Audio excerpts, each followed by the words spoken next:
السلام علیکم ورحمۃ اللہ وبرکاتہ۔ ریڈیو قطر آپ سے مخاطب ہے۔ سیف الرحمان سے آج کا پہلا نشریہ سماعت فرمائیے۔ ابتدا میں پیش خدمت ہے اہم خبروں کا خلاصہ۔ صاحب سمو امیر آج دیوان امیری میں ڈیموکریٹک جمہوریہ کانگو کے صدر کا خیر مقدم فرمائیں گے۔ وزیر اعظم نے موٹر سائیکلوں کی قطر گرینڈ پرائز کی اختتامی تقریب دیکھی۔ وزارت صحت اینٹی کووڈ-19 ویکسینیشن کے قومی پروگرام کو مزید توسیع دے رہی ہے۔ امریکہ اور اقوام متحدہ کے ایلچی یمن میں امن کے مسئلے پر بحث کے لیے مسقط اور ریاض کے درمیان آ جا رہے ہیں۔ اور سوڈان میں ایک غیر معمولی سمجھوتا ہوا ہے جس کا بنیادی نقطہ یہ ہے کہ اسٹیٹ کا کوئی سرکاری مذہب نہیں ہوگا۔ سامعین، یہ تھا اہم خبروں کا خلاصہ، اور اب پیش خدمت ہے ریڈیو قطر سے آج کا پہلا مفصل نشریہ۔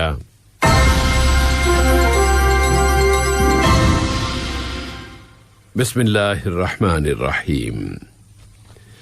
صاحب سمو امیر شیخ تمیم بن حمد آل ثانی آج پیر کے روز دیوان امیری میں ڈیموکریٹک جمہوریہ کانگو کے صدر فلیکس چیسکیڈی کا خیر مقدم فرمائیں گے۔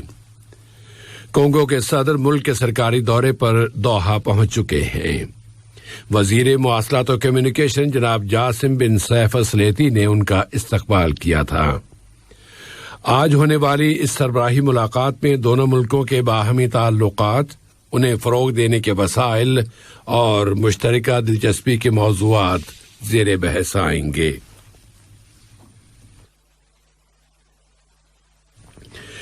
وزیر اعظم و وزیر داخلہ شیخ خالد بن خلیفہ بن عبدالعزیز آل ثانی سے موٹر سائیکلوں کی ورلڈ یونین کے سربراہ جناب جارج ویگاس نے ملاقات کی ہے۔ وہ موٹر سائیکلوں کے قطر گرینڈ پرائز ریس بربا کے فائنل مقابلے دیکھنے کے لیے دوحہ آئے ہوئے ہیں، اور کل کی اس ملاقات میں قطر اور اس یونین کے درمیان تعاون کو فروغ دینے کے وسائل پر بات چیت کی گئی۔ اس اثناء میں وزیر اعظم و وزیر داخلہ نے موٹر سائیکلوں کی ورلڈ چیمپئن شپ موٹو جی بی 2021 کی پہلی ریسز کے فائنل مقابلے دیکھے۔ وزیر اعظم نے انجن سپورٹس کی قطر اکیڈمی کا بھی دورہ کیا اور اس اکیڈمی کے پروگراموں کی تفصیلات سنی۔ وزیر اعظم نے انجنوں کی ڈیجیٹل سپورٹس کی میزبانی کے لیے جدید ترین ٹیکنالوجی پر مشتمل آلات بھی دیکھے۔ متعدد وزراء، موٹر سائیکلوں کی سپورٹس کے ورلڈ یونین کے سربراہ، متعدد یونینز کے سربراہان اور اس چیمپئن شپ کے مہمانان بھی اس دورے میں ان کے ہمراہ تھے، اور اس موقع پر کورونا وائرس کووڈ-19 کے پھیلاؤ کو روکنے کے لیے احتیاطی اقدامات کی مکمل پابندی کی گئی۔ نائب وزیر اعظم و وزیر مملکت برائے امور دفاع ڈاکٹر خالد بن محمد العطیہ کی سرپرستی اور مسلح افواج کے chief of staff general pilot Ghanim bin Shaheen Al Ghanim کی موجودگی میں مسلح افواج نے العضید 2021 نامی مشقیں مکمل کر لی ہیں۔ یہ مشقیں 2 ماہ تک جاری رہی ہیں، اور ان میں امیری مسلح افواج کی تمام شاخوں اور شعبوں، امیری گارڈ، وزارت داخلہ، لخفیہ فورس، ترک فوج، امریکی فوج، وزارت مواصلات و کمیونیکیشن، وزارت صحت عامہ، قطر پیٹرولیم اور شہری ہوابازی کی اتھارٹی نے حصہ لیا ہے۔ مسلح افواج کے اعلیٰ افسران، امیری گارڈ، وزارت داخلہ، لخفیہ فورس، ترک فوج اور امریکی فوج کے اعلیٰ افسران اور مختلف وزارتوں، کارپوریشنز اور اتھارٹیز کے نمائندے بھی کل کی اس اختتامی تقریب میں شریک تھے۔ قطر اور اقوام متحدہ کے درمیان بنیادی پارٹنرشپ قائم ہے تاکہ ترقیاتی مقاصد حاصل کیے جا سکیں۔ پائیدار ترقی کے مسائل اور موسمیاتی تبدیلیوں کے بارے میں دونوں کے نقطہ نظر میں یکسانیت اس پارٹنرشپ کا ایک پہلو ہے۔ نائب وزیر اعظم و وزیر خارجہ شیخ محمد بن عبد الرحمن آل ثانی سے موسمیاتی تبدیلیوں سے متعلق اقوام متحدہ کی 26ویں کانفرنس کے سربراہ جناب الوک شارما نے ملاقات کی ہے۔ اس میں قطر اور اقوام متحدہ میں موسمیات کے امور کے درمیان تعلقات و تعاون پر بات چیت کی گئی۔ نائب وزیر اعظم و وزیر خارجہ نے کہا ہے کہ پائیدار ترقی سے متعلق اقوام متحدہ کے مقاصد اور 2030 کا قطر نیشنل ویژن ملک کی پائیدار حکمت عملی یعنی اسٹریٹجی کی اصل بنیاد ہے۔ اور اسی تعاون کے ضمن میں وزیر بلدیہ و ماحولیات انجینئر عبداللہ بن عبدالعزیز بن ترکی السبعی سے بھی جناب الوک شرما نے ملاقات کی ہے، جس میں موسمیاتی تبدیلیوں کا مقابلہ کرنے اور ان کے اقتصادی، ماحولیاتی اور سماجی پہلوؤں اور اثرات پر بات چیت کی گئی۔ دریاسنا وزیر مملکت برائے امور توانائی انجینئر سعد بن شریدہ الکعبی سے بھی اقوام متحدہ کے اہلکار نے ملاقات کی ہے، جس میں موسمیاتی تبدیلیوں کے مسائل کے ساتھ برتاؤ میں قطر کے توانائی کے شعبے کے کردار پر بات چیت کی گئی، اور اس میں پائیداری کے بارے میں قطر پیٹرولیم کی اسٹریٹجی سر فہرست ہے، جس کا گزشتہ دنوں ہی اعلان کیا گیا ہے۔ قطر نے انڈونیشیا کے شہر ماکاسار میں ایک کیتھولک چرچ میں ہونے والے دھماکے کی سخت الفاظ میں مذمت کی ہے۔ اس دھماکے میں متعدد اشخاص زخمی ہو گئے ہیں۔ وزارت خارجہ نے اپنے ایک بیان میں قطر کے اس مستقل موقف کو دہرایا ہے کہ وہ تشدد اور دہشت گردی کو مسترد کرتا ہے، خواہ اس کی وجوہات و اسباب کچھ بھی کیوں نہ ہوں۔ بیان میں زور دے کر کہا گیا ہے کہ قطر عبادت گاہوں کو نشانہ بنانے اور پرامن لوگوں کو ہراساں کرنے کو سختی سے مسترد کرتا ہے۔ وزیر صحت عامہ ڈاکٹر حنان محمد الکھواری نے شہر الوکرہ میں گاڑیوں میں ہی ویکسینیشن کے سینٹر کی اہمیت کا ذکر کرتے ہوئے کہا ہے کہ اس سے کووڈ-19 کے خلاف جاری ویکسینیشن کے قومی پروگرام کو فروغ حاصل ہوگا اور اس میں مزید توسیع آئے گی۔ اور وزارت صحت کا منصوبہ بھی یہی ہے کہ ویکسینیشن کے عمل میں مزید تیزی لائی جائے۔ وہ اس نئے مرکز کا دورہ کر رہی تھیں۔ اس اثناء میں وزارت صحت عامہ نے اعلان کیا ہے کہ ملک میں کورونا وائرس کے مزید 639 نئے مصدقہ کیسز رجسٹر ہوئے ہیں اور 355 بیمار صحت یاب ہو گئے ہیں۔ کوئی مریض فوت نہیں ہوا اور گزشتہ 24 گھنٹوں کے دوران 29 مریضوں کو ICU میں اور 200 مریضوں کو اسپتال میں داخل کیا گیا ہے۔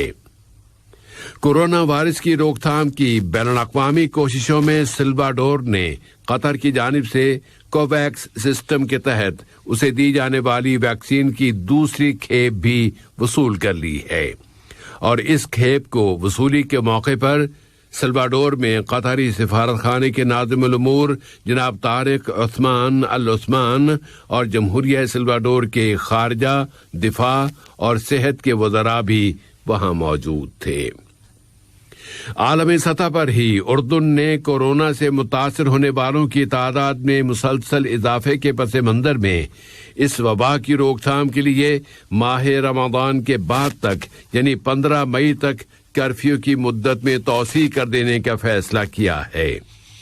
ادھر روس کے صدر ولادیمیر پوٹن نے اس توقع کا اظہار کیا ہے کہ ان کا ملک اس سال موسم گرما میں عوامی تحفظ کے مرحلے تک یعنی ہرڈ امیونٹی کے مرحلے تک پہنچ جائے گا، اور وینزویلا کے صدر نکولاس مادورو نے تیل کے مقابل ویکسین کے حصول کا طریقہ پیش کیا ہے تاکہ بین الاقوامی پابندیوں کا شکار ان کا نظام حکومت تیل بیچ کر اینٹی کورونا وائرس ویکسین خرید سکے، جبکہ اس وقت ان کے ملک میں اس وائرس کی دوسری لہر بھی آ چکی ہے۔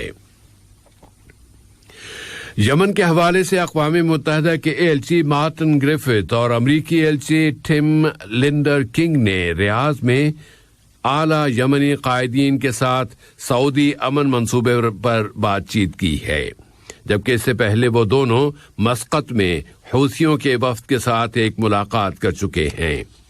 ادھر مغرب میں معرکے برپا ہیں۔ یمنی صدر عبد الرب منصور ہادی نے ریاض میں اپنی اقامت گاہ پر دیے گئے اپنے بیان میں کہا ہے کہ ان کی حکومت یمن میں امن کو بحال کرنے کے لیے ہر منصوبے اور ہر کوشش پر مثبت رویہ اپنائے گی۔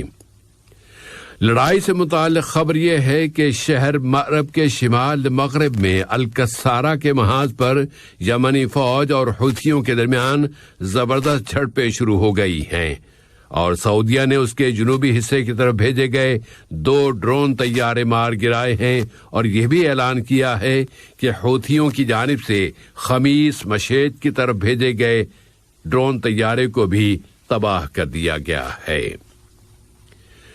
جنوبی سوڈان کے دارالحکومت جوبا میں ایک غیر معمولی واقعہ ہوا ہے کہ وہاں سوڈان کی حکومت اور شمال کی عوامی تحریک نے ایک سمجھوتے پر دستخط کر دیے ہیں، جسے اصولوں کے اعلان کے پروٹوکول کا نام دیا گیا ہے، اور اس میں کہا گیا ہے کہ سوڈان ایک سیکولر اسٹیٹ ہوگا، مذہب اور دین کا اسٹیٹ کے مسائل سے کوئی تعلق نہیں ہوگا، اور ملک دینی مسائل میں بالکل غیر جانبدار رہے گا، اور سوڈان سرکاری طور پر کوئی دین بھی نہیں اپنائے گا۔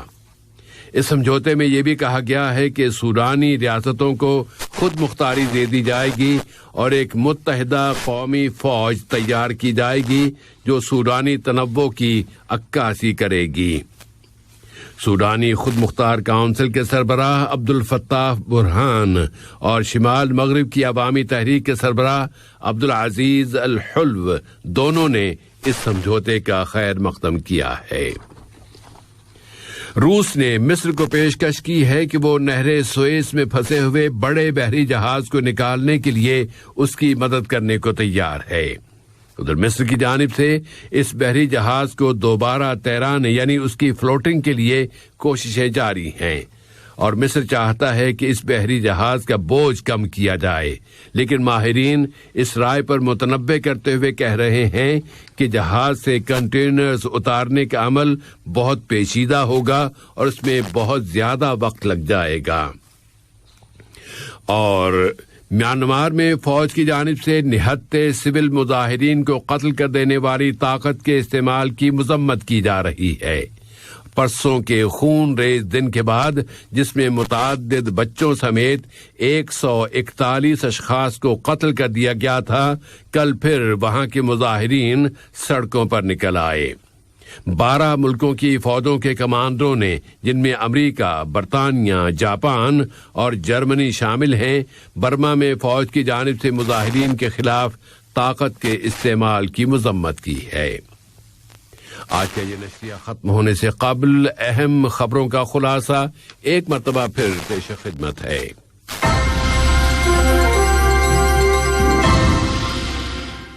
صاحب سمو امیر آج دیوان امیری میں ڈیموکریٹک جمہوریہ کانگو کے صدر کا خیر مقدم فرما رہے ہیں۔ وزیر اعظم نے موٹر سائیکلوں کی قطر گرینڈ پرائز کی اختتامی تقریب دیکھی۔ وزارت صحت اینٹی کووڈ 19 ویکسینیشن کے قومی پروگرام کو مزید توسیع دے رہی ہے۔ امریکہ اور اقوام متحدہ کے ایلچی یمن میں امن کے مسئلے پر بحث کے لیے مسقط اور ریاض کے درمیان آ جا رہے ہیں۔ اور سوڈان میں ایک غیر معمولی سمجھوتا ہوا ہے جس کا بنیادی نقطہ یہ ہے کہ اسٹیٹ کا کوئی سرکاری مذہب نہیں ہوگا۔ ریڈیو قطر سے آج کا پہلا نشریہ اپنے اختتام کو پہنچا۔